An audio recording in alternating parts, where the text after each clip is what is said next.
Hello student, how are you? Hope you are all fine. As you know that I have started the discussion of MCQs of different chapters, and particularly as we have already discussed chapter number 2 and 3. So I have started from chapter number 2, the MCQs of 2002 and 2003. Today we are discussing a few MCQs of the same year 2002 and 2003, but now we are dealing with the dynamics, chapter number 3.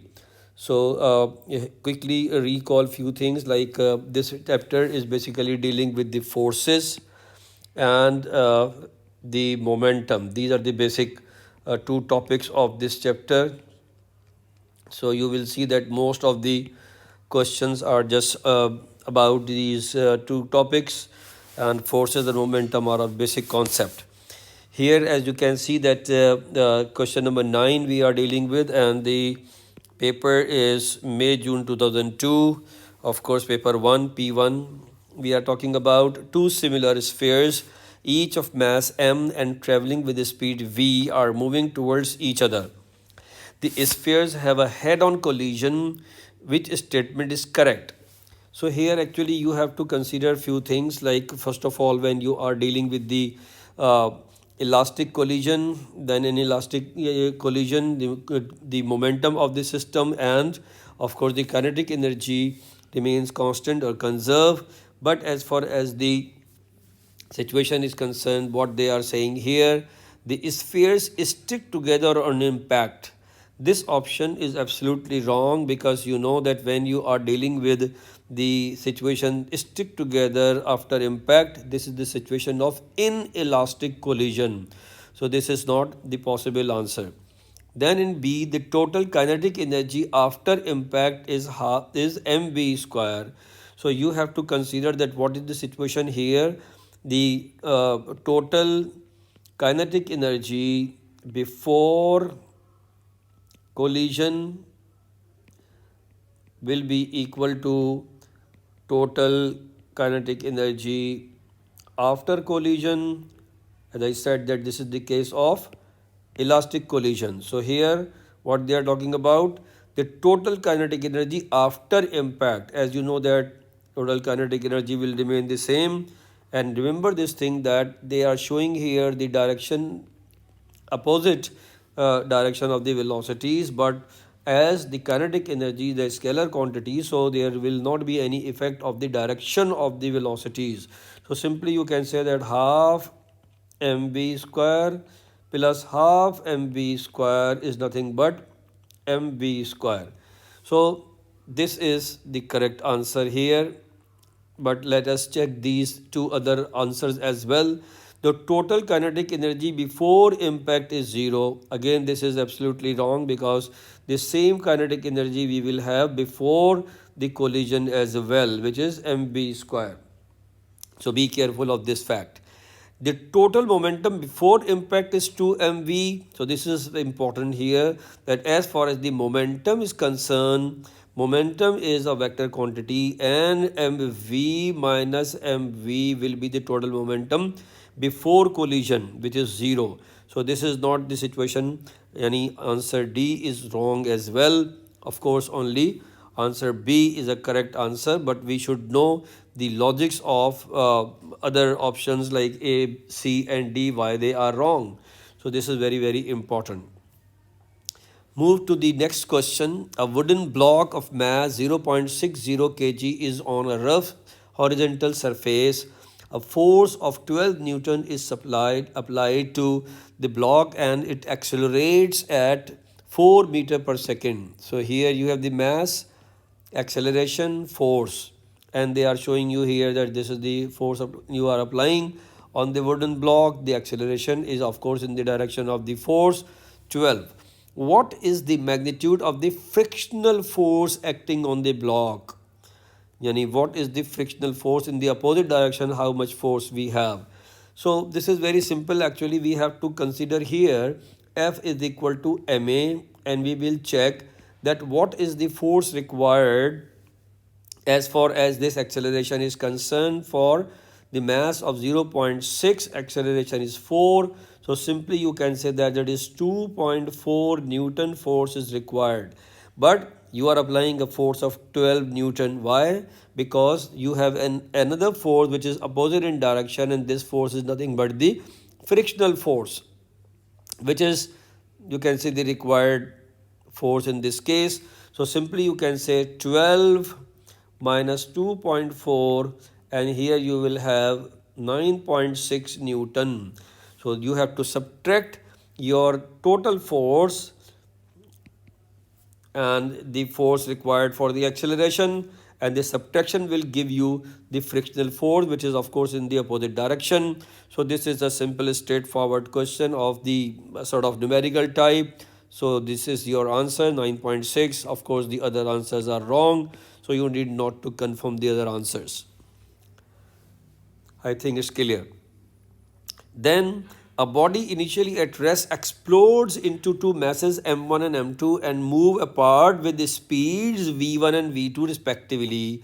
What is the ratio v1 over v2? Here you simply can say that before the explosion and after the explosion the momentum must be same. So simply you can say that as far as the situation is concerned, the total momentum before explosion is equal to total momentum after explosion. So this is what you can write here. But as you know that before explosion, the body was initially at rest, so this is complete zero. Over here, of course, you will have m1 v1 plus m2 v2. So the simple ratio says that you have a situation like this: m1 v1 is equal to m2 v2, and if you want to know the ratio v1 over v2, you have to take, of course, m1 on the other side, and this v2 will go in the denominator on the other side, like here, and this v2 is moving here and m1 is going on the other side. So v1 over v2 is nothing but m2 over m1. So this is what you have as far as the answer of this question is concerned, and nothing else here. If you will consider the direction as well, you can take this as negative, but in this case, as we are talking about the speeds, so we need not to consider the direction, and the simple ratio is v1 over v2 is equal to m2 over m1. That's it. So this is what we have as far as the May June 2002 paper 1 is concerned. Quickly move to your winter paper 2002 October November. Here you have question which is the question related to your relative motion, and if you will recall the concept of the speed of approach will be equal to the speed of separation. So simply you can quickly consider and of course if you want to know the description of this you can say question, you have to go for the discussion I have for you can say this chapter. And of course if you are new on this channel, subscribe this channel and press the bell icon as well. So whatever the new you can say the videos and lectures I am uploading, you can see and you can learn from those. And even if as I said that you want to know the theory of this question particularly, then you have to go back and you have to check my lecture based on chapter number 2. So rather 3, not 2. So this is what we have here. This is the situation, and actually you have to recall that when you are talking about the relative speed of approach, so when you have the opposite directions or opposite arrows, you have to add these arrows, and when you are going in the same direction, or you can say the arrows are in the same direction, then you have to subtract. So here we have a very simple situation, UA plus UB. So you can simply reject these two, UA minus UB. UA plus UB is the speed of approach. Speed of approach. Which speed? relative speed of approach. And as I said that when you are dealing with a situation like arrows opposite in direction or towards each other, then you have to add these two speeds UA and UB. And when you have arrows in the same direction, you have to subtract. So VA is the you can say the velocity of B after impact or after collision, and VA is the velocity after collision of body A. So as I said, you have to subtract these two, so VA minus VB. So out of these two, you have A and D, where you have a UA plus UA plus UB. But as I said that in this case, the VB minus VA will be your concern, or will be the correct situation. So simply you can say that D is not the correct answer, but only A is the correct situation here. As I said that if you want to get the theory of this particular question, then you have to go back to the lecture I have and the lecture of your chapter number 3. Go to the theory and you will see that what we have discussed as far as the relative speed of approach and relative speed of separation is concerned. This is the relative speed of separation, and as I said that here you will deal with the relative speed of approach. So remember this thing, as I said that when your vectors are arrows are in the same direction, VB minus VA you have to consider, and when the arrows are in opposite direction like this towards each other, you can say always you will add. So this is the simple you can say description of this question. Next, two equal masses travel towards each other on a frictionless air track at speeds of 60 centimeter per second and 30 centimeter per second. They stick together on impact. What is the speed of the masses after impact? So remember this thing that when again you have to go for the theory for to the chapter 3 I have already discussed, and here you have this situation stick together on impact. So this is the case of your inelastic collision. First of all, you have to recall this thing. But whether you are dealing with the elastic collision or inelastic collision, total momentum of the system before and after will remain the same. So here you have 60 m, this is the momentum in the positive direction, and here you have 30 m because masses are same, so you can take the masses, both of masses you can take as m. So here you have 30 m. On the other hand, what is happening? They are stick together. So basically what we have, the law of conservation of momentum says that this is the equation we have, m1u2, and over here m1v1 plus m2v2. So as you know that this is the positive part because this is the direction which is positive direction, and here you have the negative direction, so that's why you are taking this as negative 30 m. M1 and M2 both you have taken as M, U2 is 30, U1 is 60, that's why you have written in this way that 60 M minus 30 M is equal to what? So M1 is M. Of course, when they will stick together, both of them will have the same velocity V. So MV plus MV, yani simply you can say 2MV.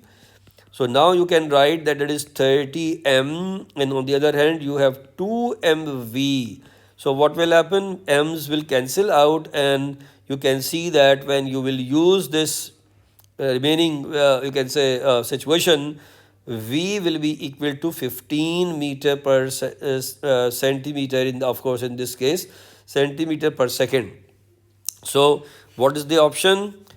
A is the correct option. As I said that in this case of numerical values, either you will do it wrong or right, but of course one will be the correct answer.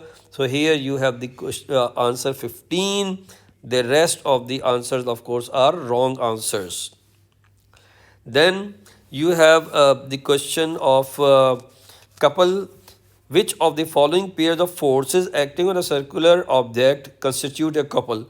So we have already actually discussed that if the two forces are in the same direction, this is not the situation of the couple. And even you can say that the two forces, the first condition is that the two forces must be equal.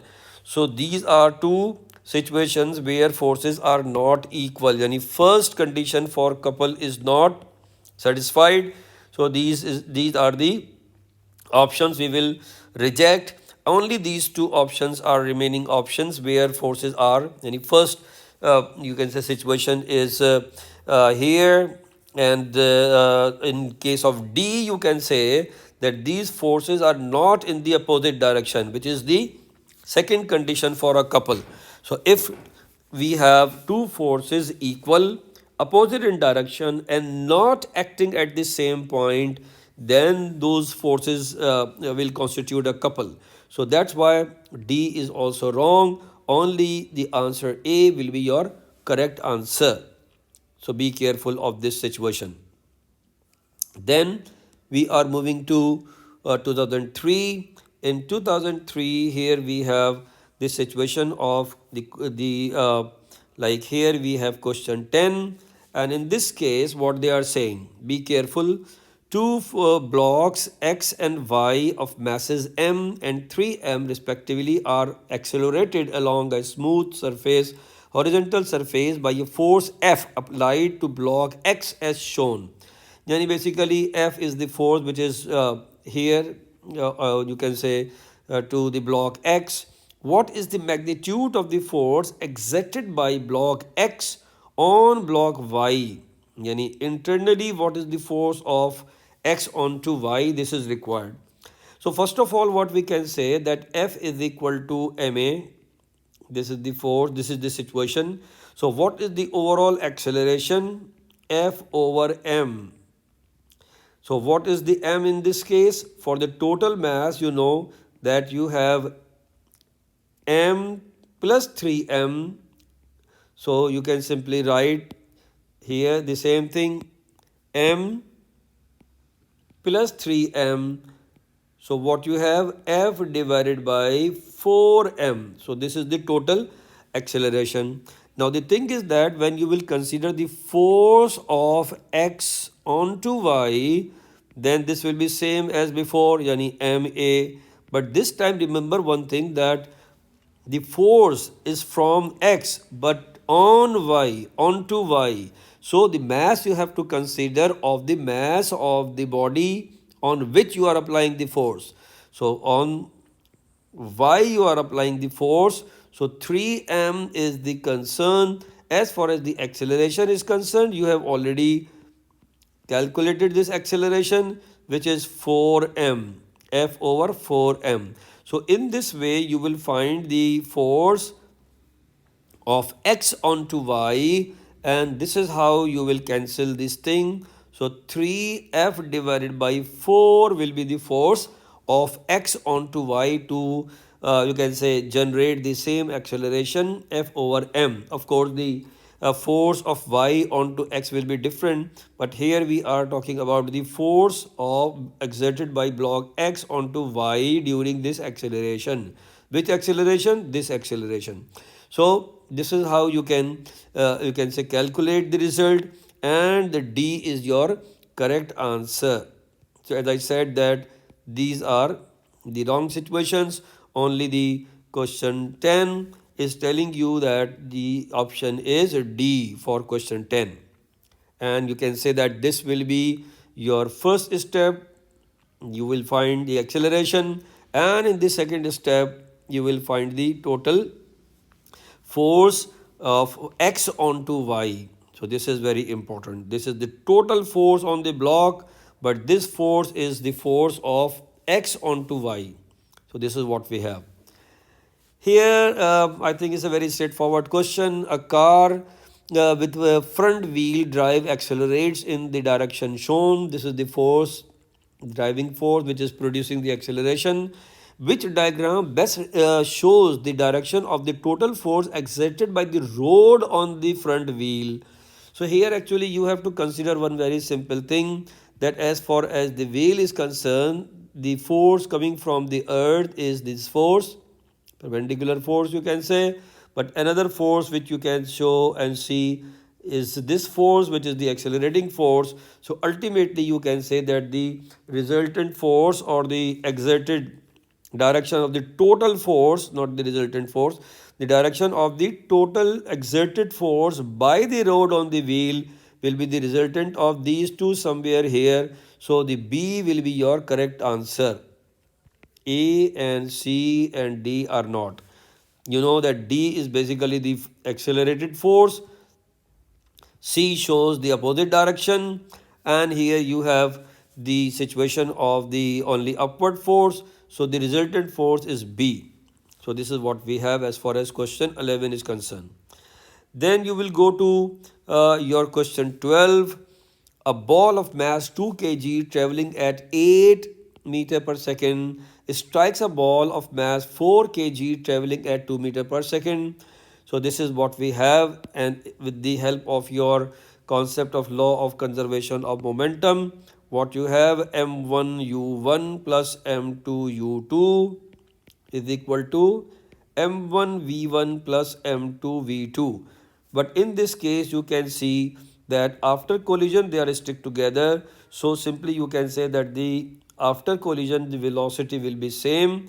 Here what you can say, same velocity is v, which is required. So m1 v u1, simply what you can do, m1 is 2, u1 is 8, so you are getting 16. On the other hand, m2 is 4, u2 is 2, so you are getting 8. So overall total momentum of the system before collision is 24. And here when you will add these two, yani the mass is the 2 plus 4, so you are getting 6. You can even write here 2 plus 4 v, which is 6v, 6v. So 16 plus 8, 24, and here you have 6v, so 6v is here, so v is nothing but 4. So it's very simple calculation, and of course 4 meter per second will be your answer. The rest of the options are not giving you the correct situation. Again the same thing, what you are considering here, the law of conservation of momentum is your basic equation which you are using here. Then we are moving to 2003, your October-November 2003 paper, and here we have these questions related to the chapter 3 dynamics. A mass accelerates uniformly accelerates uniformly when the resultant force acting on it is 0. So remember this thing, that if the force is 0, the body cannot accelerate. So this option is wrong. Is constant but not 0. Yes, this is important, because you have to have a force which is a constant force to get the uniform acceleration. So simply you can say that the option B will be the correct option, but we can see the other options as well. C increases uniformly with respect to time. So if the resultant force will increase, so acceleration cannot be uniform. The acceleration will also increase. So this will be a wrong situation. In case of D, is proportional to the displacement from a fixed point. So there is no concept of the displacement and acceleration, or displacement and the you can say resultant force. So simple thing is that this will be your option, yani correct option B is your answer, simply you can say. In question 11, a molecule of mass m traveling horizontally with velocity u hits a vertical wall at right angles to the wall. It then rebounds horizontally with the same speed. What is the change in momentum? As I said that if you will go to my lecture based on this momentum thing, then you will see that I have discussed this point, that if there is any collision, like if you have a collision of a ball with the wall, then what will happen? Of course, you can say that what is happening here, there is a sort of rebound. So the velocity suppose is u, the velocity will remain the same, but only the direction will change. So as far as the magnitude of the velocity is concerned, it will remain the same, but what will happen? Direction will change.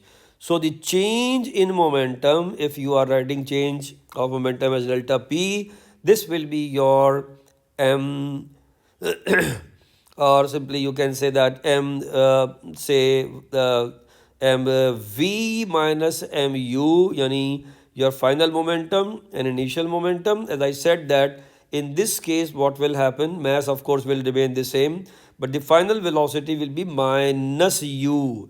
So minus mu, and of course initial is already minus mu, any mu, so you are subtracting that. So the change in momentum will be minus 2 mu. So simple thing is that here you have D as your correct option, and the rest of the options are not correct. Of course, it cannot be zero, change of momentum is taking place.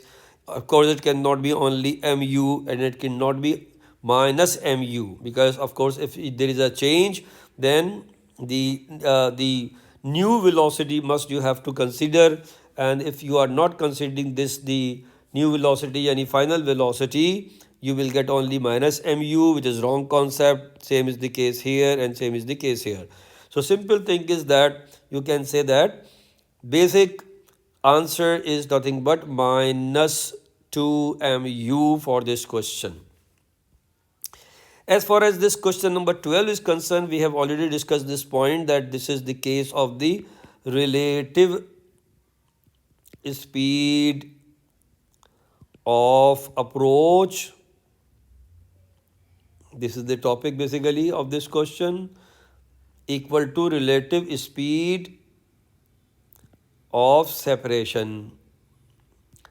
And remember one thing, that this will be only applicable when you will have the collision elastic in nature. So if you are collide elastically, then this will happen. Actually, these are the questions which you need not to read even. Only when you will concentrate on this, you can say side of the problem, yani the diagram which you have. So simply, as I said before, that if two arrows are towards each other, you have to add them. So subtraction of these two not required. So outrightly you can reject your C and D. But when you are dealing with the after collision situation, arrows are again opposite to each other. So I have already told you that when the vectors will be in opposite in direction, you have to add them. So even this answer is not right. So simply you can say the option A is correct option in this case, where ux plus uv we are writing, because both these are toward, so pointing towards each other, so they are opposite basically in direction, and we have to add them. And similarly, after the collision, when they are going back, basically they are opposite in direction, so you have to again add them to get the relative speed of separation. So this is very important, that you have to apply this equation in these problems, and very straightforward problems and questions, so it's not very difficult. So for today we have discussed the questions of your AS 9702 MCQs based on your chapter number 3 dynamics. So I am just trying to solve these questions now with the topic as well. So as we have already studied dynamics, and we have studied kinematics, and even we have started your forces. So next time I will upload the MCQs of 2002 and 2003 based on chapter number 4 dynamics. So hopefully these MCQs will help you to understand the topic as well, and this will be a good practice to get the concept. So as I said that if you are new on my channel, just subscribe this channel and press the icon, bell icon, so you can get the new uploaded values as soon as I will upload. And of course this will help you to be consistent in your study. And of course, if you feel that this is a useful channel, share with your friends and other students, so they can also get the benefit out of this channel. And as I said before, be happy, be energetic, and be consistent in your study. So inshallah, if you, those three things you will do, you will get results, good results as well. I said I can say. And till the next lecture, Allah Hafiz, take care.